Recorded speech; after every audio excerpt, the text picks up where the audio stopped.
आम आदमी पार्टी में आज बड़ी टूट देखने को मिल रही है। आम आदमी पार्टी के 3 राज्यसभा सांसद आज सामने आए, प्रेस कॉन्फ्रेंस की, और इस दौरान उन्होंने जो कहा उससे न सिर्फ दिल्ली बल्कि पूरे देश की राजनीति में हड़कंप मच गया है। ये 3 राज्यसभा सांसदों के नाम क्या हैं? राघव चड्ढा, संदीप पाठक और अशोक मित्तल। इन तीनों ने कहा कि इनके साथ कुल 7 राज्यसभा के सांसद हैं आम आदमी पार्टी के, और ये लोग अब आपको छोड़कर बीजेपी में शामिल होने जा रहे हैं। इसके साथ ही इन्होंने कई सारे गंभीर आरोप लगाए हैं आम आदमी पार्टी पर और आम आदमी पार्टी के संयोजक अरविंद केजरीवाल पर भी। इसके बाद ये तीनों राज्यसभा के सांसद पहुंचते हैं 7 दीनदयाल उपाध्याय मार्ग, बीजेपी का जहां दफ्तर है वहां पर पहुंचने के बाद ये भारतीय जनता पार्टी में शामिल हो जाते हैं। बीजेपी के अध्यक्ष नितिन नवीन बकायदा इन्हें बीजेपी की सदस्यता दिलाते हैं, लड्डू भी खिलाते हैं। तो ये पूरा मामला आखिर है क्या? पार्टी में इतनी बड़ी टूट कैसे हुई और राघव चड्ढा के साथ इतनी बड़ी संख्या में राज्यसभा के सांसद क्यों आ गए? इस पर ही आज हम तर्कश में बात करने वाले हैं। और हमारे साथ इस बातचीत में कई सारे खास मेहमान जुड़ रहे हैं। हमारे साथ स्टूडियो से ही ज्वाइन कर रहे हैं दिव्यांश,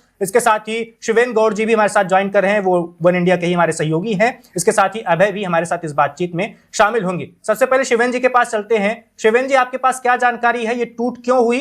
राघव चड्ढा तो बगावत कर चुके थे, इतना सबको पता है। स्वाति मालीवाल वाला प्रकरण भी सबको पता है, लेकिन ये बाकी लोग कैसे चले गए? संदीप पाठक, अशोक मित्तल। बाबा बिल्कुल, देखिए, जब कोई बात होती है तो वो छोटे कदम के लिए नहीं होती है, छोटी राजनीति के लिए नहीं। राघव चड्ढा के पास बहुत बड़ा अपॉर्चुनिटी है और वो अपॉर्चुनिटी है पंजाब। पंजाब का चुनाव अगले साल है, 2027 में है। बीजेपी को भी एक ऐसा व्यक्ति चाहिए, और राघव चड्ढा अगर ऐसे अकेले जाते तो राज्यसभा सदस्यता पर भी खतरा होता। तो पूरी रणनीति तैयार की गई। और पंजाब में ये देखिए, अभी आप जब इस पे आप लगातार देख रहे हैं, ये आपको कैसे समझ में आएगा। अरविंद केजरीवाल का बयान देखें तो वो ये कह रहे हैं पंजाब सरकार को अस्थिर करने, पंजाबी लोगों से ये धोखा है। भगवंत मान कह रहे हैं पंजाब सरकार को चोट पहुंचाने की कोशिश है। भदौरिया कह रहे हैं, मनीष सिसोदिया कह रहे हैं, उनका बयान गुजरात से आता है, वो भी कह रहे हैं पंजाब सरकार को अस्थिर करने की कोशिश। जितने भी लोग आपके नेता हैं, आपके अलावा जो नेता है वो पंजाब सरकार का नाम नहीं ले रहे हैं। आपके जो नेता हैं वो पंजाब सरकार का नाम ले रहे हैं। तो ये सारी चीज जो है, हालांकि ये तो हम पहले से ही जानते हैं, पिछले साल से चल रहा था, जब से कि अरविंद केजरीवाल जब इस मामले में, जो शराब घोटाला मामले में, जब उन्हें जिला अदालत से एक तरीके से थोड़ा सा राहत मिली, तो उस राहत के बाद आम आदमी पार्टी के तमाम नेताओं ने खुशियां मनाई, लेकिन उससे राघव चड्ढा गायब है। ये दूरियां तब से बढ़ी। कई और चीज भी थी। हमने देखा कि संसद में भी जिस तरह से जब लोग राज्यसभा में बात रखते थे तो उसमें अपनी उनकी लाइन होती थी, गरीबों की लाइन होती थी, नए लोगों की लाइन होती थी, युवाओं की बात होती थी।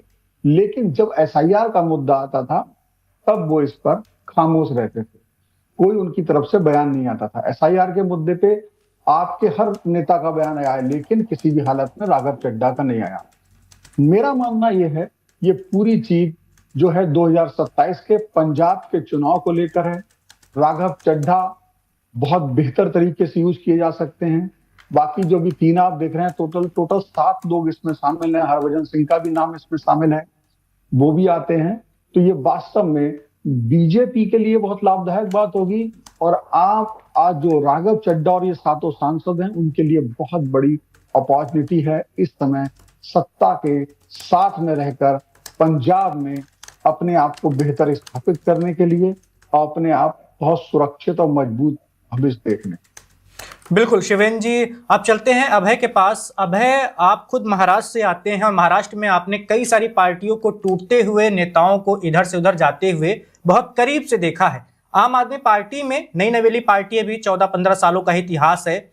इतनी बड़ी टूट हो रही है, 7 के करीब अगर राज्यसभा सांसद पार्टी छोड़कर जा रहे हैं, आप इसे कैसे देख रहे हैं? क्या हम मान के चलें कि आपके यहां से दिल्ली जा चुका है, पंजाब भी चला जाएगा, तो आम आदमी पार्टी पतन की ओर बढ़ेगी?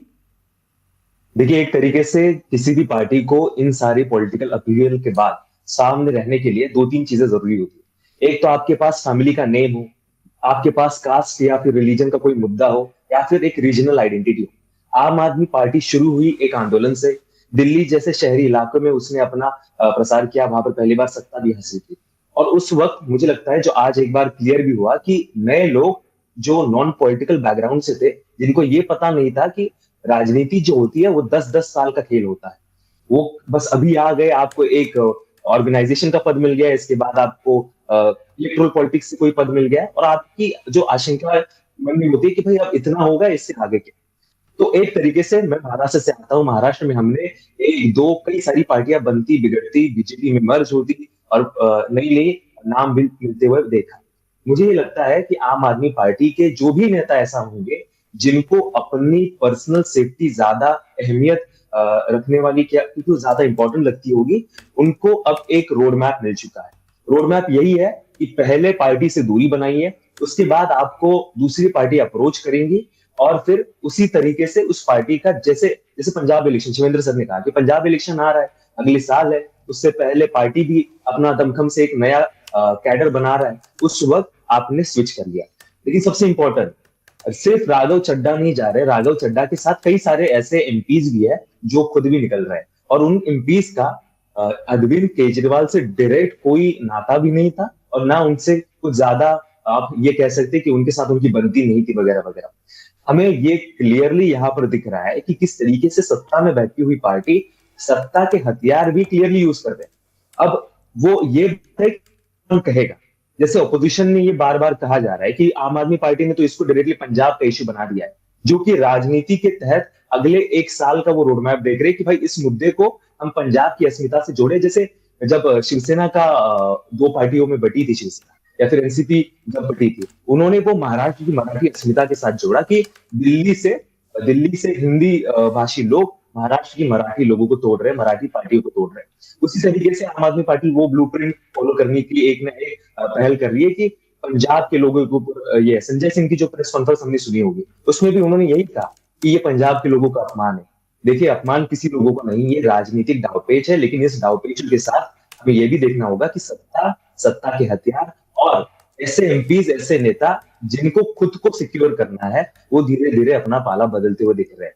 आम आदमी पार्टी का क्या होगा? तो मुझे यही लगता है कि अगर आम आदमी पार्टी ने अभी भी cadre based strong long vision होने वाले नेता जैसे संजय सिंह है, वो आम आदमी पार्टी का काम उत्तर प्रदेश में भी कर रहे हैं। ऐसे नेताओं को अगर वो बैक नहीं करेंगे तो जो अपॉर्चुनिटिस्ट नेता होंगे, या फिर उनको डायरेक्टली अपॉर्चुनिस्ट कहना भी सही नहीं है, लेकिन जो खुद को सिक्योर करना चाहेंगे, खुद की एक अलग पॉलिटिकल लाइन देखते हैं और जिनको Arvind Kejriwal as a leader नहीं भाते हैं, वो लोग अपना रास्ता बिल्कुल चुनेंगे। बिल्कुल। अब है दिव्यांश हमारे साथ हैं। दिव्यांश, आपका क्या मानना है, ये ऐसा क्यों हुआ आम आदमी पार्टी में? और अगर आप कोई सवाल पूछना चाहते हो तो। मैं अभय जी से एक सवाल पूछना चाहता हूं, जो हमारे साथी हैं। मैं ये पूछना चाह रहा हूं कि राघव चड्ढा जी के साथ जो अशोक मित्तल ने भी बीजेपी ज्वाइन कर ली है, अभी अशोक मित्तल जी को जब 2 अप्रैल को जब राघव चड्ढा को पंजाब राज्यसभा पार्टी लीडर बनाया गया था जी, उसको राघव चड्ढा जी को हटाकर अशोक मित्तल को ये पद मिल गया था, तो उसके बाद जब राघव चड्ढा के बीच और पार्टी के बीच जो खटास चल रही है वो सोशल मीडिया पे सबको दिख रही है। उन्होंने वीडियो भी पोस्ट किया कि मैं घातक हूँ, घायल हूँ, इसीलिए घातक हूँ। कई चीज़ें उन्होंने क्लियर कर ही दिया था कि कहीं ना कहीं वो पार्टी से अलविदा कहने वाले ही हैं। लेकिन जब अशोक मित्तल जी को जो बड़ा पद मिल चुका था, वो उनका जाना किस तरह, मतलब कि वो उनका पार्टी छोड़ने का क्या मकसद हो सकता है, क्यों छोड़ा उन्होंने पार्टी? देखा जाए तो पंजाब, जो अभय जी बात कर रहे थे, 2027 में पंजाब में जो विधानसभा चुनाव है, तो पंजाब में सबसे अगर देखा जाए तो अशोक मित्तल बहुत मजबूत शख्सियत रखते हैं, क्योंकि लवली यूनिवर्सिटी हो गया, बाकी जो हो गया, बहुत पावरफुल पार्टी नेताओं में वो गिने जाते हैं। उनका जाना और बीजेपी में ज्वाइन कर लेना, मतलब किस तरह से ये संभव हो सकता है, या मुझे समझ में नहीं आ रहा है कि भाई अशोक मित्तल क्यों ही पार्टी जी के बारे में अशोक मित्तल जी का तो उल्टा मुझे लग रहा है, कहीं ना कहीं वो ज्यादा क्लियर हो जाता है और बात समझ में भी आती है। फेमा वायलेशंस के हिसाब से उनके पीछे सेंट्रल एजेंसीज लगी हुई। बिल्कुल, 10 दिन पहले ईडी की छापेमारी भी हुई थी। बिल्कुल, ये तो एक तरीके से क्लियर है। इसी वजह से जो सत्ता के मैं हथियार बोल रहा हूँ, तो उसमें अशोक मित्तल जी का तो बहुत क्लियरली समझ में आता है कि एक तरीके से ठीक है, आम आदमी पार्टी ने उनको राज्यसभा की एक जिम्मेदारी दी, एक नई जिम्मेदारी भी दी। अब लेकिन वही होता है ना कि वो अपने जहन में देखे तो वो एक बिजनेसमैन तो हमेशा आने वाले संकटों से पहले ही खुद का साम्राज्य बचाने की कोशिश करता है, खुद को बचाने की भी कोशिश करता है। अशोक मित्तल कोई आंदोलन से निकले हुए नेता नहीं थे, या फिर सड़क की राजनीति उन्होंने नहीं की। अशोक मित्तल के ऊपर, जैसे वैभव ने कहा, 10 दिन पहले ही ईडी की छापेमारी हुई। अब ये क्लियर मैं नहीं बोल सकता, ये आम आदमी पार्टी खुद बोल रही है। और आम आदमी पार्टी को बीजेपी ये भी सवाल पूछ रही है कि अरे आपके पास थे तब वो क्लीन थे, हमारे पास आ गए तो ठीक है ईडी रेड्स की वजह से हुआ है। लेकिन इसके पीछे कोई ना कई सालों से, मैं फिर से महाराष्ट्र की उदाहरण दे सकता हूँ, या फिर राज्य के, या फिर सेंटर में कई सारे उदाहरण आपको देखने को मिलेंगे। जब जब सेंट्रल एजेंसीज ने किसी के घर के दरवाजे पर दस्तक दी है, कुछ महीनों बाद, कुछ दिनों बाद उनको लगता है कि BJP is the best party, BJP is a good party, और उनको विकास, उनके ऊपर, उनकी आंखों के ऊपर विकास का चश्मा वो पहनते हैं और फिर विकास की राह वो पकड़ लेते हैं। तो अशोक मित्तल जी को मुझे लगता है विकास और बचाव, ये दो शब्दों को हाथ में लेते हुए उन्होंने अपनी राजनीति आगे अब डिसाइड कर दी है। बिल्कुल। अब है एक सवाल मेरा भी होगा, उसके बाद शिवेंद्र सर के पास भी इस सवाल को लेकर चलेंगे। जब आम आदमी पार्टी के पास इतनी ताकत हुई कि वो राज्यसभा में किसी को भेज सके, तो सबको उम्मीद थी कि वो उन नेताओं को भेजेगी जो नेता आंदोलन से निकले हैं, जो शुरुआत से पार्टी में हैं, जिन्होंने पार्टी को बनाया है। लेकिन हमने देखा कि दिल्ली में राज्यसभा सांसदों को जब भेजा गया था, जब कुमार विश्वास बहुत नाराज हुए थे, तब एक संजय सिंह को भेजा गया था जो आंदोलन के नेता थे, बाकी 2 बिजनेसमैन लोगों को भेजा गया था। तब कहा गया कि पार्टी को फंड्स की जरूरत है, ये लोग राज्यसभा में जाएंगे तो इससे पार्टी को पैसों की जो दिक्कतें होती हैं वो नहीं होंगी। अभी पंजाब में भी देखें, अशोक मित्तल, सबको पता है वो कोई खाटी नेता तो थे नहीं, व्यापारी आदमी हैं। दूसरी बार राजेंद्र गुप्ता को लीजिए, वो भी एक व्यापारी आदमी है, बिजनेसमैन है। वो सब राज्यसभा में गए थे, उससे क्या हुआ था कि पार्टी को फंड्स लगातार मिलते रहे थे। क्या आपको लगता है कि ये रणनीति आम आदमी पार्टी के लिए एक तरह से झटका दे गई, बैकफायर कर गई? देखिए, बिल्कुल, एक तरीके से हमने इससे पहले भी देखा, जब जब आम आदमी पार्टी के बड़े नेता बाहर निकले तो उन्होंने यही बात कही थी कि पार्टी अपने जो मूल तत्व था या फिर मूल सिद्धांत है उससे दूर चली गई। जब बात यही आई कि राज्यसभा की आप एज कैटेगरी देख लीजिए, किसी भी पार्टी की देख लीजिए, राज्यसभा एक अपर सदन है जहां पर एक तरीके से आपको बहुत ज्यादा एक्सपीरियंस, या फिर कई बार लोकसभा में जिनकी सीटें नहीं चुनकर आती या फिर चुनाव हारते, लेकिन उनको पार्टी को जरूरत होती है उन जैसे ज्येष्ठ नेताओं की, इस वजह से उनको राज्यसभा भेजा जाता है। जब राज्यसभा में यंग लीडरों का काम तो यही होना चाहिए कि एक तरीके से वो सड़क की राजनीति करे, वो कहीं ना कहीं वहां जाके अपनी पार्टी का मत लोगों के सामने रखे। तो एक तरीके से जब ये बात सामने आई कि भाई आपने ऐसे यंग नेताओं को सामने रखा, आशुतोष आपको पता ही, पूर्व पत्रकार, अभी फिर से विश्लेषक बन चुका है। उन्होंने जब पार्टी छोड़ी थी उसके बाद उन्होंने पार्टी के ऊपर कभी डायरेक्टली अटैक नहीं किया, लेकिन उन्होंने एक बात कही थी कि नए नेता जो एक यंग है उनको जब राज्यसभा पे आज भेजते हो आप लोग, तो जो पार्टी का बड़ा और बहुत विश्वसनीय कैडर है उसमें कहीं ना कहीं मैसेज जाता है कि यार आपको पार्टी का काम नहीं करना है, आपको नेता की मर्जी में रहना है। नेता की मर्जी में रहोगे, मुझे लगता है बिल्कुल सही बात है। ये बैकफायर हुआ था, किस तरीके से हुआ था? स्वाति मालीवाल वो भी बैकफायर कर गई, एक तरीके से राघव चड्ढा वो भी बैकफायर कर दिया, संदीप पाठक बैकफायर कर गया। संदीप पाठक तो आईआईटी में सिखाते थे, उन्होंने आंदोलन ज्वाइन किया और उसके बाद फिर ये सब कुछ हुआ। यही बात है, आम आदमी पार्टी को लॉन्ग टर्म जो पॉलिटिकल जायंट का गेम होता है कि राज्यसभा उनको दीजिए। कांग्रेस के ऐसे कई नाम है अब, और हम ये सोच रहे हैं कि यार इनको राज्यसभा में भेज के पार्टी को क्या मिलता है? पार्टी को कहीं ना कहीं स्टेबिलिटी मिलती है और पार्टी को बैकडोर पॉलिटिक्स में एक अपर हैंड मिलता है, जो आम आदमी पार्टी नहीं करता। बिल्कुल, शिवेंद्र जी के पास इसी सवाल को लेकर चलते हैं। शिवेंद्र जी, आपका क्या मानना है, जिन धन कुबेर लोगों को भेजा गया था राज्यसभा में, वो तो अब बीजेपी में चले गए क्योंकि उनको अपना व्यापार बचाना है। व्यापार अगर वो नहीं बचाएंगे, ईडी के छापे लगातार पड़ते रहेंगे, तो क्या लगता है आपको, आम आदमी पार्टी को सोच समझ कर राज्यसभा में भेजना चाहिए था लोगों को?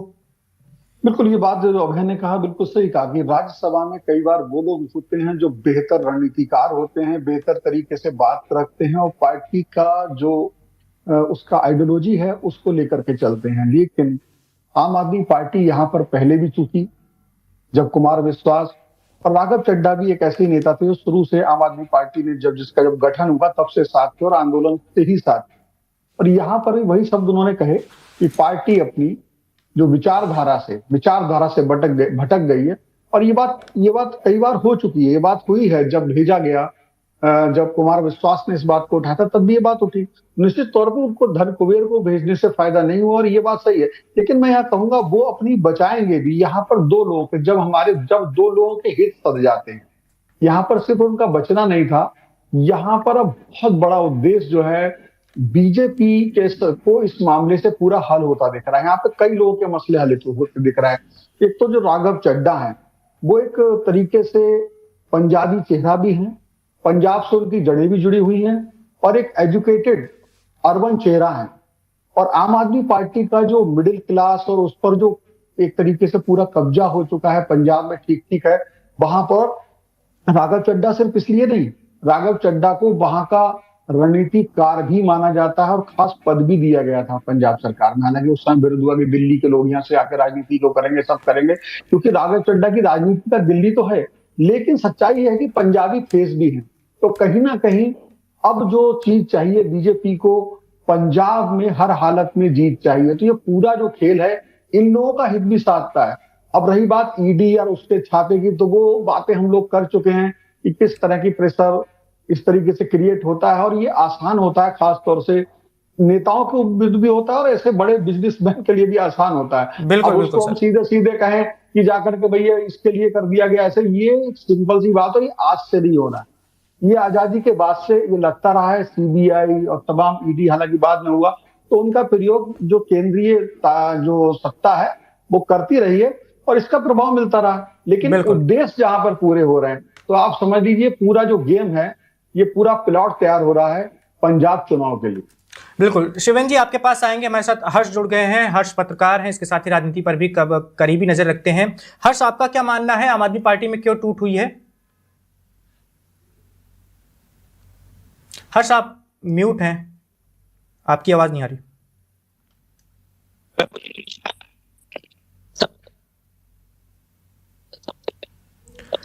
चलिए, हर्ष जी की आवाज नहीं आ रही अभी, चलेंगे उनके पास। दिव्यांश जी आपका क्या मानना है, जैसा कि जो ये केंद्रीय एजेंसियों की जो बात हो रही है बार बार, और हम कई सारे राज्यों में देखते हैं, हमारे साथ अभय बैठे हुए हैं, महाराष्ट्र से आते हैं, एनसीपी टूटी थी तो बहुत सारे नेताओं को लेकर कहा गया था कि अगर वो नहीं जाते बीजेपी के साथ तो उन पर कड़ी कार्रवाइयां हो सकती थी, उनको जेल जाने का खतरा था। शिवसेना टूटी थी तब भी ये बात हुई थी। तो ये जो आम आदमी पार्टी कई सारे लोग गए हैं बीजेपी में, क्या इसके पीछे केंद्रीय जांच एजेंसियों का डर एक बड़ी वजह हो सकती है? देखिए वैभव जी, ये बात एकदम सही है कि जो भी पार्टी में जो सदस्य राज्यसभा से गए आम आदमी पार्टी से, वो मौजूदा वक्त में इस समय जो आप देखेंगे, जैसे कि अशोक मित्तल के अभी 10 दिन पहले जो ईडी रेड हुई, उसके पहले जो है कई लोगों, आम आदमी पार्टी हर बार ही बोलती आई है कि बीजेपी जो है वो इन एजेंसियों का इस्तेमाल हथियार के तौर पर कर रही है। तो जाहिर सी बात है, जो पंजाब का जो चुनाव आने वाला है उसमें अशोक मित्तल जो है एक फंडिंग के तौर पे एक मजबूत आदमी मान सकते हैं आप उन्हें। और रही बात राघव चड्ढा जो है पंजाब से उनकी जड़ें जुड़ी हुई हैं, तो दोनों अपनी सेफ्टी और अपने आगे के उज्जवल भविष्य को अगर देखते हुए वो पार्टी उन्होंने किया होगा, जाहिर सी बात है। अच्छा, आप पहले अगर आप ध्यान देंगे तो पंजाब चुनाव 2022 की अगर हम बात करें, तो जब उस समय जब चुनाव हुए थे, जब आम आदमी पार्टी वहाँ बनी थी, तो उस समय जो है सभी ये राज्यसभा सदस्य बनाए गए थे। ये मार्च के आसपास बने थे 2022 में। ये राघव चड्ढा, अशोक मित्तल सब 2022 में ही आए थे। तो इस बार जो है इन्होंने पूरी यूनिटी के साथ बीजेपी में ज्वाइन किया है। अभी तक 3 लोगों का नाम एकदम क्लियर हो गया, उन्होंने ये नितिन नवीन जी ने जो है उनको पार्टी ज्वाइन कराई है। बाकी 4 के नाम अभी आए हैं, लेकिन पुष्टि एकदम से नहीं हुई है, उनकी तरफ से एकदम साफ नहीं कहा गया है। अगर आप देखेंगे तो आम आदमी पार्टी की तरफ से केजरीवाल ने अभी सिर्फ एक लाइन का सिर्फ ट्वीट किया है कि उन्होंने एकदम क्लियर बोला है कि पंजाबियों के साथ धोखा है। मतलब जाहिर सी बात है कि आम आदमी पार्टी पंजाब चुनाव को अभी से टारगेट कर रही है कि बीजेपी ने पंजाबियों के साथ धोखा किया है। उनके हर ट्वीट आप चाहे केजरीवाल का देख लीजिए, चाहे आप जो है संजय सिंह का देख लीजिए, जितने भी आम आदमी पार्टी के सदस्य हैं, नेता हैं, उन्होंने पंजाब चुनाव को ही जो है काउंटर किया है, एकदम क्लियर बोला है कि पंजाबियों के साथ धोखा है। बिल्कुल बिल्कुल। अभय के पास चलते हैं। जी अभय। देखिए, ये तो वही है कि पंजाब के लिए आम आदमी पार्टी खुद एक बैटल ग्राउंड सेट कर रही है, लेकिन सबसे इंपॉर्टेंट बात हमें ये भी देखनी पड़ेगी, और इस बात पे दर्शकों का ध्यान भी हमें खींचना पड़ेगा कि राघव चड्ढा ने अकेला जाना या फिर अकेला खुद नहीं निकले, वो राज्यसभा से एक साथ एक गुट बना के निकले। उसी तरीके से कल को अगर यहाँ के विधायक, यहाँ के पार्टी का कैडर, इंपॉर्टेंट पोजीशन पे बैठे हुए लोग अगर एक साथ निकलेंगे, एक साथ वो बाहर निकलेंगे और कहेंगे हम ही आम आदमी पार्टी है, मतलब जिस तरीके से ये जो चर्चा का विषय भी हमारा वही है, बिल्कुल एक बिल्कुल तरीके से बिल्कुल। महाराष्ट्र में जिस तरीके से लोगों ने पार्टियां छोड़ी नहीं, तो बल्कि पार्टियों को लेके या फिर अपनी पार्टी का एक अलग गुट बना दिया, क्योंकि इलेक्शन कमीशन भी थोड़ा अपना अलग एक तरीके से उनका एक मोडस है कि किस तरीके से वो इन सारी चीजों से डील करते हैं, वो मेजोरिटी की तरफ जाता है। तो कल को क्या ऐसा हो सकता है कि यहाँ के विधायक एक बड़ी संख्या में अगर हट कर कहने लगे कि हम ही आम आदमी पार्टी है, तो क्या आम आदमी पार्टी का संविधान जो उनको इलेक्शन कमीशन के पास सौंपना होता है, उसमें अमेंडमेंट्स करनी होती है, वो इतना मजबूत है? ये भी एक देखना पड़ेगा। दूसरा मुद्दा ये भी है कि हम ये कह रहे हैं कि बीजेपी का फायदा, राघव चड्ढा का फायदा, लेकिन राघव चड्ढा जिन लोगों को अपील कर रहे हैं, उन लोगों में कई सारे लोग, ये मिडिल क्लास जो अर्बन एलीट था, वो बीजेपी से भी खफा था। तो हम ये भी देखना पड़ेगा कि ऐसा नहीं है कि डायरेक्टली राघव चड्ढा एक मास लीडर है कि भाई उन लोगों ने डिसाइड किया, जैसे शरद पवार ने अगर कल को डिसाइड किया कि हम बीजेपी के साथ चले जाएंगे, तो कुछ एक बड़ा चंक होगा उनके सपोर्टर्स का, वो बोलेगा ठीक है, पवार साहब जहां बोलेंगे वहीं पे हम जाएंगे। राघव चड्ढा वैसे नहीं है, वो रील से बने हुए नेता है, तो रील में लाइक भी होगा और डिसलाइक भी होगा। तो डिसलाइक क्या एक बड़ी ऐसी मात्रा वो भी है, जैसे आज हमने उनके कमेंट सेक्शन देख लीजिए, कई सारे ट्वीट्स देख लीजिए, वो ये भी कह रहे हैं कि यार ये तो फिर सही बात है, जो कांग्रेस कह रही थी वो भी सही थी कि इनका पीआर था और पीआर से निकलकर वो उनको बीजेपी से प्यार हो गया। तो यही बात है कि हमें दोनों पहलू देखने पड़ेंगे, एक आम आदमी पार्टी अपनी पार्टी बचाएगी क्या, या फिर ऐसी परिस्थिति आगे जाके उभरेगी क्या जहां पर आम आदमी पार्टी के अस्तित्व को भी धोखा होगा। और दूसरा, ये सिर्फ राघव चड्ढा और बीजेपी का फायदा भी नहीं है, तो राघव चड्ढा की खुद की जो पर्सनालिटी है और जो पॉपुलैरिटी है, उसमें भी कहीं ना कहीं डेंट। बिल्कुल, शिवेंद्र सर के पास चलते हैं। अभय ने बहुत ही इंटरेस्टिंग बात बताई है, लेकिन उसमें एक बड़ी बात ये भी है कि महाराष्ट्र में जो पार्टियां टूटी थीं, वो पार्टियां सिर्फ एक प्रदेश की थीं, क्षेत्रीय पार्टी। लेकिन अगर आपको आम आदमी पार्टी का कब्जा करना है तो आपको दिल्ली के विधायक चाहिए होंगे, पंजाब के भी विधायक चाहिए होंगे। बिल्कुल। शिवेंद्र जी के पास चलते हैं इस सवाल को लेकर। शिवेंद्र जी, आपको कितनी संभावना नजर आ रही है? क्या ये अभी बहुत लंबा गेम होने वाला है, ये बस शुरुआत है, धीरे धीरे आम आदमी पार्टी को कब्जा करने की कोशिश की जाएगी इन नेताओं के द्वारा जो अभी छोड़कर गए हैं? शिवेंद्र जी, आप मुझे सुन पा रहे हैं? जी हाँ, मैं सुन पा रहा हूं। मेरी आवाज अगर आपको आ रही है क्या? बिल्कुल सर, बिल्कुल। हाँ, देखिए, इसमें रणनीति जो है, जो बता रहे हैं अब है, उससे थोड़ा डिफरेंट हो सकती, मतलब उसी तरह की हो सकती है। अभी सरकार के लोग तोड़ के और सरकार बनाने में कोई रुचि नहीं होगी, क्योंकि जो सत्ताधारी जो बीजेपी है और जो यहाँ राघव चड्ढा को जो रोल मिलने वाला है, राघव चड्ढा निश्चित तौर पे ये मान के चल रहे हैं कि हम बिल्कुल जमीनी नेता नहीं है, लेकिन आंदोलन से निकले हुए नेता, लेकिन बहुत जबरदस्त प्लानर हैं। इनका जो रोल रहा है पंजाब में, अगर उसकी तरफ आप जाएंगे तो ये कैंपेन प्लानर रहे थे पंजाब चुनाव। इनका बहुत सारे ऐसे कैंडिडेट हैं जिनका सिलेक्शन इनके इनके इनके विचारधारा, इनकी बात से हुआ था, इनके प्रभाव से हुआ था। इन्होंने उनको चुना था कि भाई ये बेहतर लोग हो सकते हैं। नैरेटिव सेट करने में बहुत जबरदस्त चीज थे। तो ये बात हो। दूसरी बात, जो प्लान है, अकेले नहीं गए। देखिए, अकेले जाएंगे इनकी सदस्यता चली जाएगी। अभी आपको टीम दिख रहे हैं, और जो व्यक्ति 7 लोगों को चुन सकता है, यानी कि हम उसे आज से 10 साल पहले वाला राघव चड्ढा नहीं, बल्कि अरविंद केजरीवाल के बेहद करीब नेता और अंदर की हर प्लानिंग में शामिल रहने वाला नेता। जब दोस्त दुश्मन बनता है तो वो अपने जो उसका प्रभाव होता है, वो दूसरों के लिए उतना बड़ा दुश्मन नहीं होता जितना आपके लिए बहुत बड़ा दुश्मन हो जाता है। आपके तमाम राज उसके पास होते हैं, आपकी रणनीतियां उसे पता होती हैं, और कई रणनीतियों में तो वही शामिल होता है। अब होगा क्या? देखिए, जो आप कह रहे हो टूट होगी। अभी जब 2027 आता है, तभी अभी क्या कहा राघव चड्ढा ने कि हमारा मोह भंग हो गया, हमारा दम घुटने लगा। अब क्या होगा जब चुनाव होगा? तो आज समस्या बीजेपी के पास भी है, वो कहां कैसे यूज करेगी। आप बीजेपी को ना सिर्फ इसमें रखिए कि वो ईडी और ये जो दबाव है वहां से शामिल करना, पार्टी को तोड़ना, वो अपना राजनीतिक हित के बगैर कुछ नहीं देखती। आज की तारीख में पंजाब को जीतना बीजेपी के लिए, सिर्फ बंगाल को जीतना बहुत बड़ा चुनौती है, पंजाब को जीतना बीजेपी के लिए बहुत बड़ी चुनौती है, बिना अकाली दल के उस समय, ठीक है ना। और आप जब कांग्रेस ने जो जगह खाली वो आपने भर दी। अभी भी अब जो पंजाब का बंदा देख रहा है, वहां अब भगवंत मान वर्सेस सुखबीर हो रहा है। अभी उसमें बीजेपी नहीं है, अब कांग्रेस साइड हो चुकी। कांग्रेस का भी टर्न नहीं है, क्योंकि जो कांग्रेस वाला हिस्सा था वो आपने लगभग भरा। अब यहां पर सवाल क्या है, जिस व्यक्ति ने आधे से ज्यादा कैंडिडेट चुने हों, उनको टिकट दिया हो, उसमें उसकी भूमिका रही हो, तो वो अभी क्यों तोड़ेगा?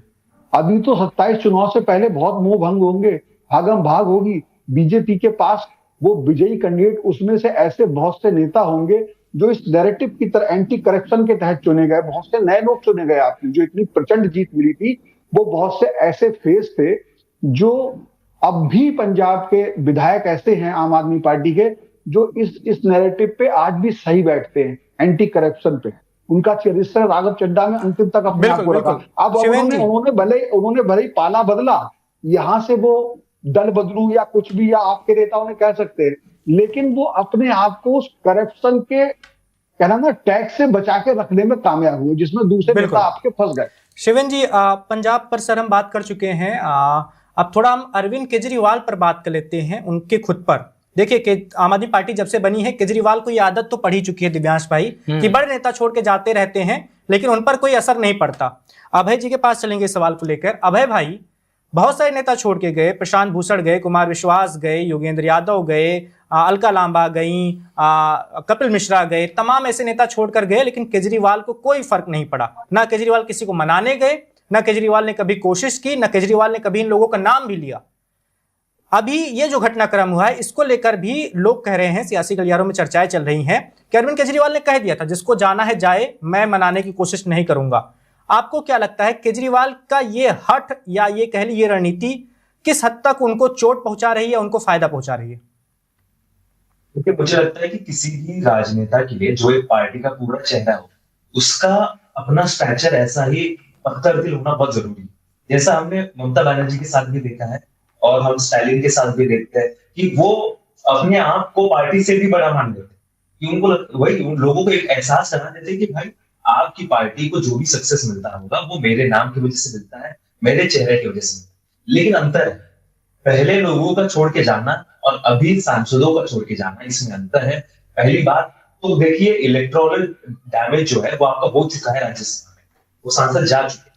वो आपका एक अहम बात जो आप राज्यसभा में कह सकते थे, आपका एक पार्टी जो नेशनल पार्टी होने का एक बहुत बड़ा दायित्व होता है कि आप दोनों सदनों में अपनी बात रखें, उसमें आपका डैमेज तो हो चुका है। दूसरी बात, इससे पहले जो लोग जाते थे वो पर्सनल कहीं ना कहीं जो कुछ रंजिशें थी उनकी वजह से निकलते थे।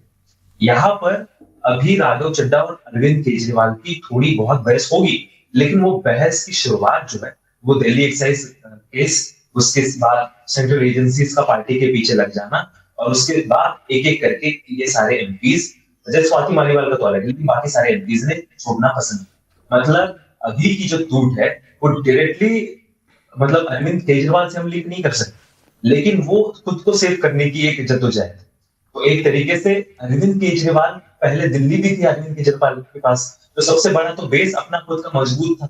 वो बीजेपी को ये बोल सकते थे कि देखिए आप कुछ भी कर लीजिए, मुझसे आप दिल्ली नहीं छीन सकते। तो अब एक तरीके से पंजाब में आम का चेहरा चला था, अरविंद केजरीवाल का चेहरा चला था। लेकिन अगर अगले इलेक्शन में मान लीजिए कि आम आदमी पार्टी पंजाब में हार जाती है या फिर उसको बहुत ज्यादा डेंट हो जाता है, तो जो बचे कुछ नेता भी है वो भी एक सवाल पूछेंगे कि क्या Arvind Kejriwal is the face which public still like, मतलब अभी भी पब्लिक उनको मानती है कि नहीं। क्योंकि देखिए, मैं फिर से वही, मैं मेरा होम स्टेट, मुझे लगता है कि मेरा होम स्टेट बहुत अच्छी तरीके से राजनीति जो भी अभ्यास करते हैं या फिर सीखते हैं उनके लिए बहुत अच्छे लेसन देता है। बिल्कुल। जब महाराष्ट्र में लोकसभा के रिजल्ट के बाद महाराष्ट्र बीजेपी को यह बात पता चली कि महाराष्ट्र में नरेंद्र मोदी का चेहरा पहले जैसे नहीं चलता, तो इसके बाद क्या हुआ, डायरेक्टली मोदी जी महाराष्ट्र आते थे, वो पहले जिस तरीके से एनसीपी शिवसेना पर पर्सनल अटैक्स करते थे वो उन्होंने नहीं किए, किसानों की बात की, महिलाओं की बात की, और ज्यादा रैलीज भी नहीं हुई जितनी लोकसभा में हुई। और जैसे पहले बोला करते थे कि एक रैंप पर बहुत सारी रैलीज चाहिए, वैसा नहीं हुआ। और ये मैं बहुत इंस्टेंटिवली कह सकता हूँ कि वहां पर बीजेपी ने ये बहुत स्ट्रेटेजिकली नरेंद्र मोदी की रैलीज को यूज किया। तो उन्होंने क्या सोचा कि ठीक है, सेंट्रल लीडर्स का चेहरा महाराष्ट्र में नहीं चल रहा तो उनको दूर रखिए। उसी तरीके से जब ये बात सामने आएगी कि चले दिल्ली तो निकल गई, पंजाब में डेंट हो गया, उसके बाद क्या, अभी वो अरविंद केजरीवाल वही व्यक्ति है जिन्होंने योगेंद्र यादव को चले गए तो ठीक है चले जाने दीजिए, प्रशांत भूषण को चले गए जाने दीजिए, वो कैप्टन गोपीनाथ थे उनको चले गए तो चले जाने दीजिए। वो मुझे नहीं लगता, क्योंकि आपने आपका बेस भी आपने कहीं ना कहीं खो चुके हैं, आपने दिल्ली खो चुके, आपको पंजाब में खुद को प्रूव करना होगा। पंजाब में आपने अगर पार्टी को प्रूव कर दिया, पार्टी की लीडरशिप को ये बता दिया कि ठीक है मेरा चेहरा चलता है, मैं जो कहूंगा वो बहुत सही तरीके से आज भी लोगों तक पहुंचता है, तो ठीक है। मुझे नहीं लगता कि इन नेताओं का जाना भी आम आदमी पार्टी के अस्तित्व पे सवाल आएगा। लेकिन एक बात जरूर है, नेताओं का पॉलिटिकल कैडर से छोड़ के जाना ये एक बात होती है, और एमपीज का छोड़ के जाना, आपका इलेक्टोरल डैमेज ऑलरेडी हो चुका है।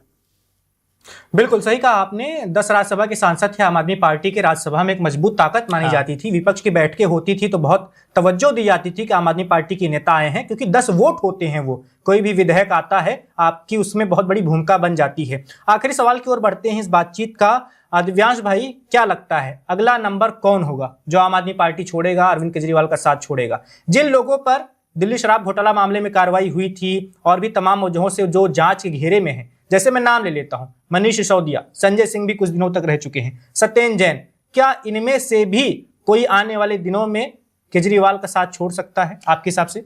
देखिए, अगर देखा जाए तो अरविंद केजरीवाल के साथ मनीष सिसोदिया और संजय सिंह का तो मतलब मनीष सिसोदिया तो नहीं छोड़ेंगे केजरीवाल के साथ। अभी मुझे इसमें अभी अभय जी जो बता रहे थे उसमें मुझे एक कुमार विश्वास जी का एक ब्रॉडकास्ट हुआ था, तो मुझे ध्यान आ गया कि उस कुमार विश्वास जी ने एकदम साफ शब्दों में ये बोला था कि अरविंद केजरीवाल के साथ एक समस्या ये है कि जब पार्टी में कोई चेहरा सामने से मुखर दिखने लगता है तो वो उसको नैरो डाउन कर देते हैं। इसमें सबसे बड़ा एग्जाम्पल जो है राघव चड्ढा का उन्होंने दिया था कि राघव चड्ढा संसद में जो है आम आदमियों से जुड़े मुद्दों को उठाने लगे हैं और इसी वजह से और उस पर कहीं ना कहीं उन पे आरोप लगाया गया कि आम आदमी पार्टी का वो सहयोग नहीं कर रहे हैं। तो ऐसे देखा जाए तो ये क्या कहते हैं, सत्येंद्र जैन का हो सकता है मे बी, लेकिन संजय सिंह और मनीष सिसोदिया मुझे नहीं लगता है कि आम आदमी पार्टी छोड़ेंगे, खासकर केजरीवाल का साथ। बिल्कुल, आखिरी सवालों की ओर बढ़ते हैं। हमारे साथ हुदा जरीवाला भी जुड़ गई हैं, आम आदमी पार्टी से जुड़ी हुई हैं, राजनीतिक विशेषज्ञ भी हैं। मैम, आपका स्वागत है वन इंडिया पर। आपका क्या मानना है, क्या आपको उम्मीद थी कि आम आदमी पार्टी में इतनी बड़ी टूट हो सकती है, 7 राज्यसभा के सांसद पार्टी छोड़ सकते हैं? देखिए, जाहिर सी बात है आम आदमी पार्टी के लिए ये बहुत ही मुश्किल का दौर इस वक्त आ चुका है। लेकिन कहीं ना कहीं हम ये भी समझ सकते हैं कि पंजाब से पहले क्योंकि ये हुआ है तो जाहिर सी बात है इसमें बीजेपी का कितना बड़ा हाथ है सबको पता है, कोई छुपी हुई बात नहीं है। ऑपरेशन लोटस जो बहुत टाइम से बीजेपी चला आ रही है उसी का एक पहलू आज देखने को मिल गया। आम आदमी पार्टी को पूरे तरीके से पंजाब में तोड़ने के लिए ये चीज की गई है। राघव चड्ढा का हमें पहले ही पता था कि उनका स्टैंड एंटी आम आदमी पार्टी होता जा रहा था। उनको रिप्लेस करके अशोक मित्तल को जब वहां पे हेड बनाया था पार्लियामेंट में, डिप्टी लीडर बनाया था जी, डिप्टी लीडर बनाए थे जी, बिल्कुल। तो उसके बाद राघव चड्ढा के जो बयान आए थे वो सबके सामने थे। इंटरेस्टिंग बात यह है कि अशोक मित्तल के घर पे उसके कुछ ही दिन के बल्कि कुछ ही घंटों के बाद मेरा ख्याल से जो रेड हुई थी, जिसमें जाहिर सी बात है उनको भी एक तरह से कॉर्नर किया गया होगा, धमकाया गया होगा, जो बीजेपी का मॉडरस ऑपरेंडी है और वो यही चीज करती आती है, शुरू दिन से अब तक यही देखा गया है। बाकी राघव चड्ढा की जहां तक बात है तो हमें पता है कि परिणीति चोपड़ा कहीं ना कहीं हरियाणा का फेस थी। नायब सैनी जो चीफ मिनिस्टर हैं उनके काफी करीब वो मानी जाती है, तो उन्होंने ऑन द टेबल बिठाया होगा राघव चड्ढा को। ये सारी कॉन्वर्सेशन गालिबन हुई होगी। अगेन राघव चड्ढा जो अपनी पूरी पॉलिटिकल करियर, पूरी राजनीति सिर्फ और सिर्फ आम आदमी पार्टी की वजह से उनकी चली है। अरविंद केजरीवाल जी ने उनको एक तरह से देखा जाए तो सड़क से सांसद तक पहुंचाने वाला जो सफर किया है, और वो इस पॉइंट पे आके जब बिल्कुल पंजाब चुनाव में बस कुछ ही टाइम बचा है वो इस तरह की हरकत कर रहे हैं, बहुत ही अफसोसनाक, शर्मनाक बात है। आम आदमी पार्टी का इसमें लॉस फिलहाल के लिए जरूर देखने में, सोचने में, सुनने में लग रहा होगा, लेकिन ये लॉस बेसिकली इन एमपीज के लिए, क्योंकि हम सब जानते हैं कि बीजेपी ज्वाइन करने के बाद आपको बाकायदे से बिठा दिया जाता है, कोई खास आपको तवज्जो या तरजीह नहीं दी जाती, और ये पहली दफा नहीं हुआ है और ये आखिरी दफा नहीं होगा।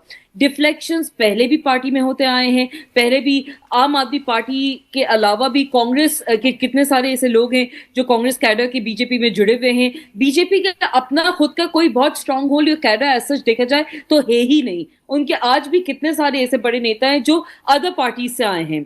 तो अगर लोगों को ये लग रहा है या बीजेपी को ये लग रहा है कि आम आदमी पार्टी को खत्म कर चुके हैं, देखिए आम आदमी पार्टी एक सोच है, वो खत्म होने वाली इतनी आसानी से नहीं है। एक महज आपको जो ये सारे सांसद अलग हुए हैं पार्टी से, इनमें राघव चड्ढा के बारे में सबको पता था पहले से ही कि ये अलग होने वाले हैं, लेकिन संदीप पाठक क्यों अलग हुए? वो तो बहुत करीबी माने जाते थे, कहा जाता था कि चुनाव की रणनीति वही बनाते थे। बिल्कुल, संदीप पाठक जी के साथ हरियाणा में मैंने खुद उनके साथ प्रचार किया है, बहुत अच्छे से उनको जानती हूँ।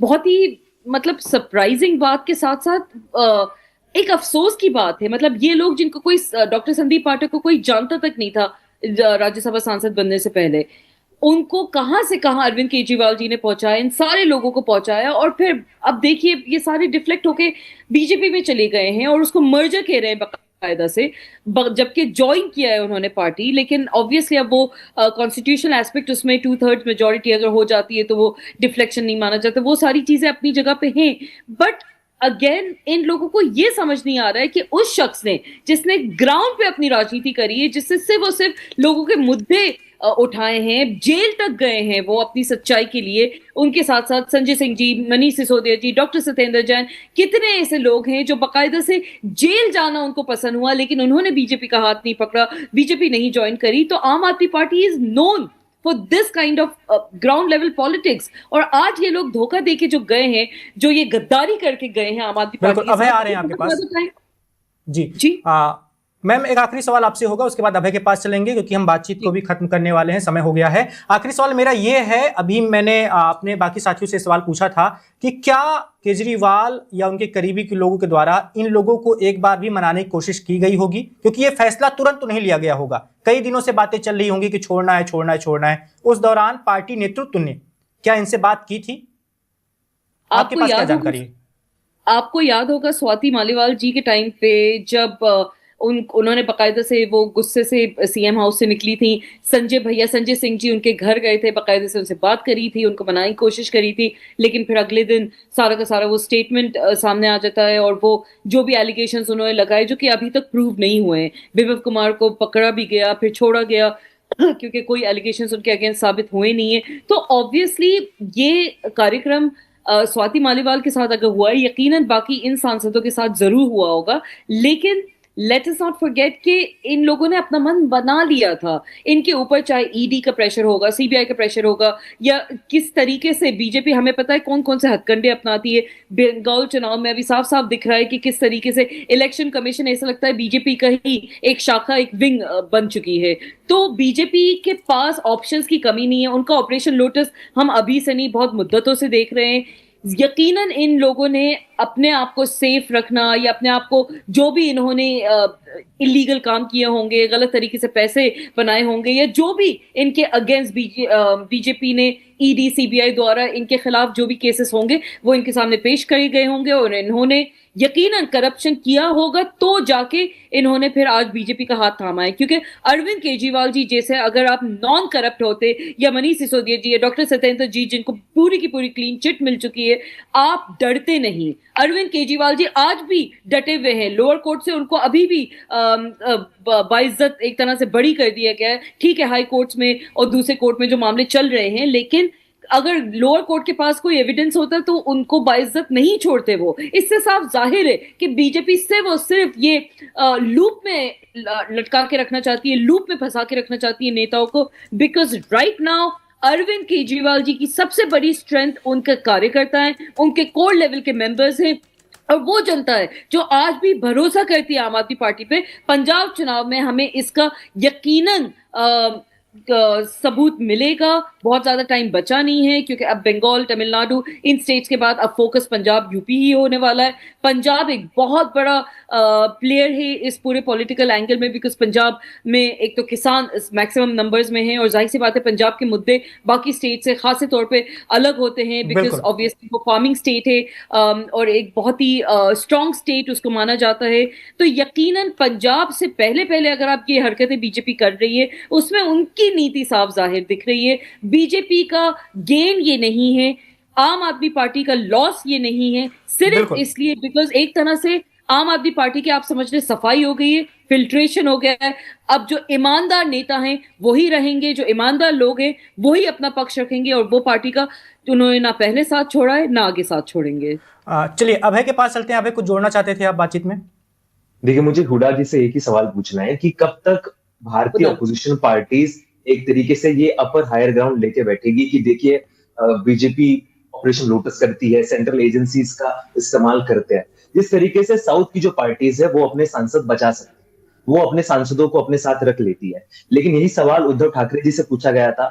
एक सवाल आज हुडा जी के मार्फत, क्योंकि उन्होंने आम आदमी पार्टी की राजनीति देखी है, मैं आपसे भी पूछना चाहता हूँ कि इंडियन ऑपोजिशन क्या ये नहीं भाव पाता है कि बीजेपी उनके स्टार एमपीज को, जिनको चलिए ये भी मान लेते कि कोई प्रॉब्लमेटिक उनका पास्ट हो या फिर प्रॉब्लमेटिक रीजंस है, उनको पोच करेगी, तो क्या ये प्रिवेंटिव मेजर्स नहीं है या फिर किस तरीके से आगे क्या होगा? यहाँ हर बार मतलब वोटर के सवाल एक मन में आता है उनके कि क्या हम ऑपोजिशन को वोट करेंगे और बाद में वो वोट या फिर उनका जो एमपी है, एमएलए है, वो बीजेपी के पास ही जाएगा, या फिर ये कहीं ना कहीं बीजेपी की ज्यादा चातुर्य है या फिर आप लोगों की कम प्रिवेंटिव मेजर से कि आपके एमपीज, आपके एमएलए, आपके नेता हर 2-3 साल के बाद हम ये बड़ी बड़ी हेडलाइन देख लेते कि चलिए ठीक है निकल गए तो बीजेपी के साथ शामिल हो गए।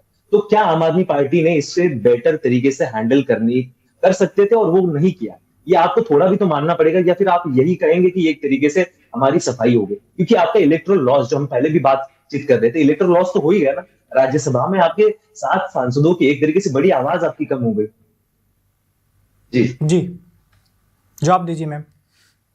जी देखिए, जाहिर सी बात है आम आदमी पार्टी के लिए कहीं ना कहीं ये रिफ्लेक्शन का टाइम जरूर है, but let us not forget कि डिफ्लेक्शंस पहली दफा नहीं हो रहे हैं, और बीजेपी हाई ग्राउंड लेके इस वक्त नहीं बैठ सकता बिकॉज इन रेजिग्नेशंस का मतलब कोलैप्स नहीं है। अगर ये होता तो इंडियन पॉलिटिक्स बहुत पहले खत्म ही हो चुकी होती। आप आज भी डिलीवर कर रही है, स्कूल्स, हॉस्पिटल, इलेक्ट्रिसिटी, ये सारी जो ग्राउंड लेवल के मुद्दे हैं वो आज भी बात कर रही है। गवर्नेंस ने रिजाइन नहीं किया है, सिर्फ सिटिंग एमपीज ने रिजाइन किया है। और आप करप्शन की बीजेपी कैसे बात कर सकता है?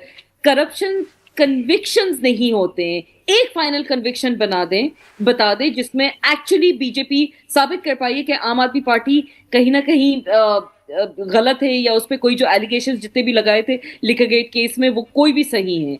आपके जो लीडर्स हैं वो प्रोब फेस करते हैं, जो बीजेपी के लीडर्स हैं वो बीजेपी मतलब आपके जो लीडर्स हैं वो बिल्कुल अपनी क्लीन लड़ाई लड़ते हैं, लेकिन जिनको नहीं लड़नी होती है, जिनको जेल से बचना होता है, या जो उन्होंने करप्शन किए होते हैं, वो बीजेपी पे जुड़ के ओवरनाइट साफ कैसे हो जाते हैं उनके चार्जेस, वही बीजेपी की वॉशिंग मशीन कैसे हो जाती है। अशोक मित्तल के ऊपर अभी हाल फिलहाल में उनके ऊपर रेड हुई थी, लेकिन अब वो बीजेपी ज्वाइन करने के बाद उनकी कभी कोई आपको कोई खबर भी नहीं सुनने में आएगी, कोई उन पे रेड नहीं होगी, कोई उनसे जवाबदेही नहीं होगी। तो ऑब्वियसली ये बीजेपी का जो मोडस ऑपरेंडी है वो इलेक्शन के ठीक पहले तो काम करते ही है, बट ओवरऑल महाराष्ट्र में चाहे आप देख लें, कितनी दूसरी जगहों पे आपने इसके एग्जांपल्स देखे हैं, तो कोई नई बात नहीं है।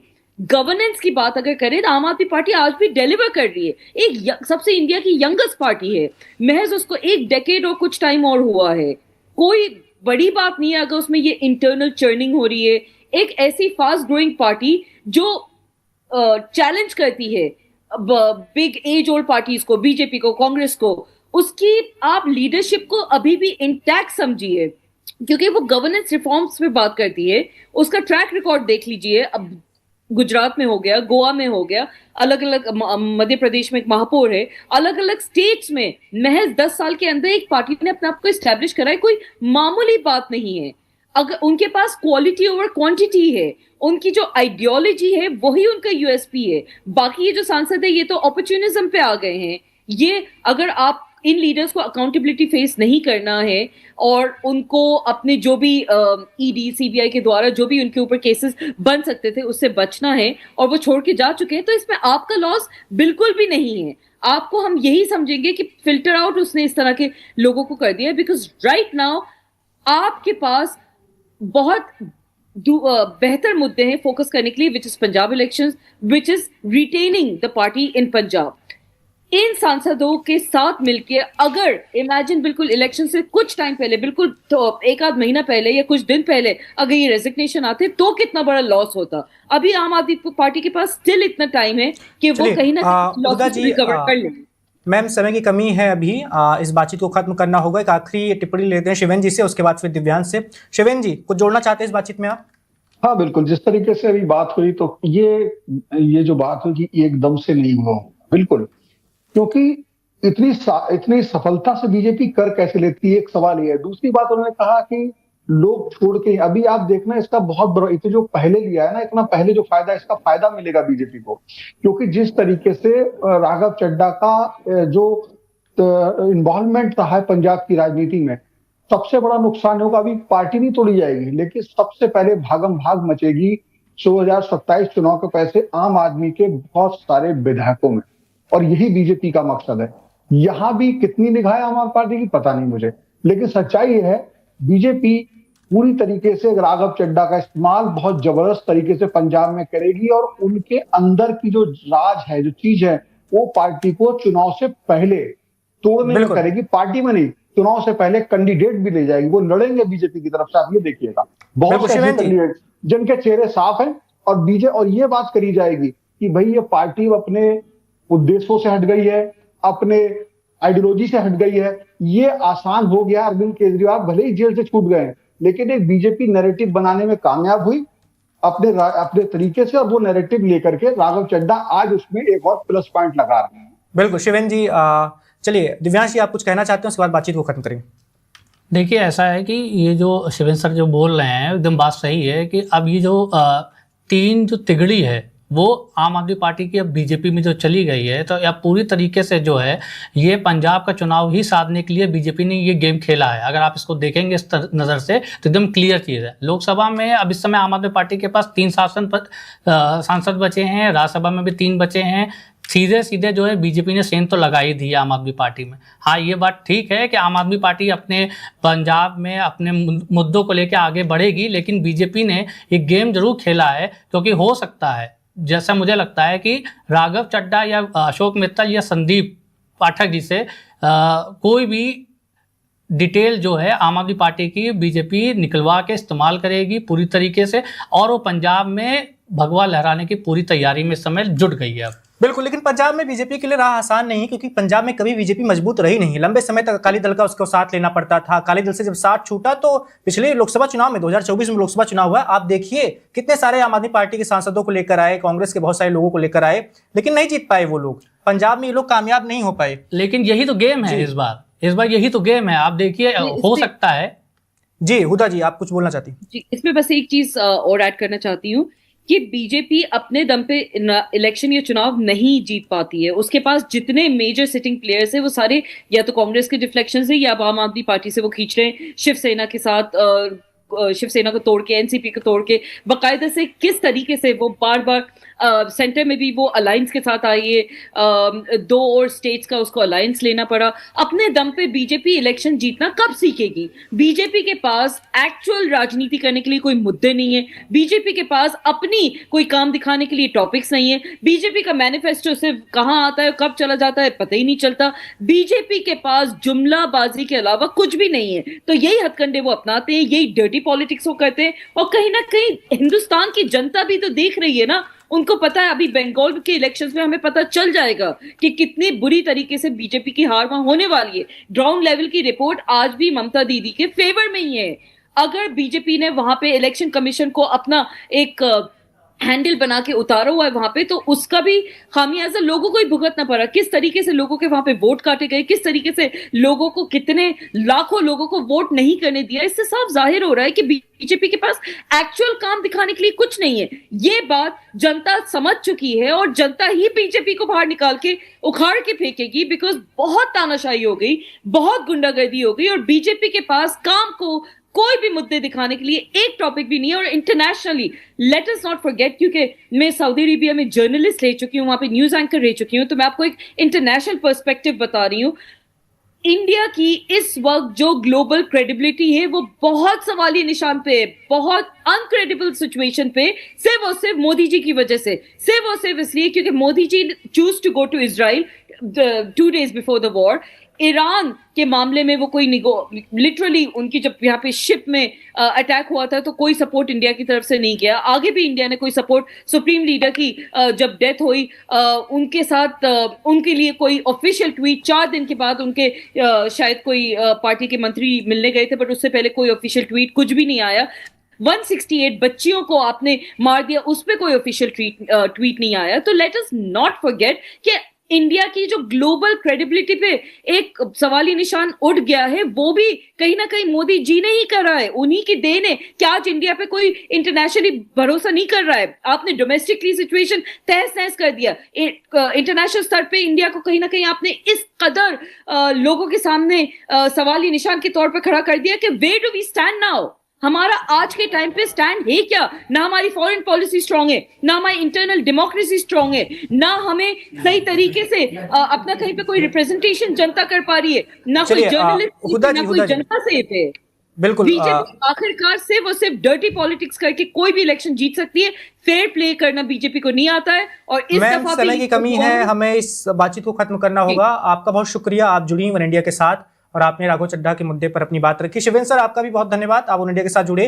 तो फिलहाल तक की अपडेट ये है कि आम आदमी पार्टी में राज्यसभा के सांसद, कुल 7 राज्यसभा सांसद पार्टी छोड़ चुके हैं और वो बीजेपी में जा रहे हैं। 3 अभी सामने आकर जा चुके हैं, वो बाकायदा बीजेपी के जो राष्ट्रीय अध्यक्ष हैं नितिन नवीन, उनसे मिठाई खा चुके हैं, उनसे बीजेपी का पटका पहन चुके हैं। बाकी जो 4 हैं वो भी सामने नहीं आए, लेकिन दावा किया जा रहा है कि वो भी आम आदमी पार्टी के साथ नहीं है। आम आदमी पार्टी झटके से कैसे उबरती है, अरविंद केजरीवाल इससे कैसे आगे बढ़ते हैं और इन नेताओं की आगे की रणनीति क्या रहती है, बीजेपी इनका कैसे इस्तेमाल करती है, क्या ये पंजाब में कोई बड़ा खेल कर सकते हैं अपने दम पर, क्या आम आदमी पार्टी को चोट पहुंचा सकते हैं, नुकसान पहुंचा सकते हैं, ये सब भविष्य की बातें हैं, ये सब हमें भविष्य में ही पता चल पाएगा। लेकिन फिलहाल तक की जो अपडेट थी हमने आपको बता दी। बाकी और देश दुनिया की तमाम खबरें जानने के लिए आप वन इंडिया के साथ जुड़े।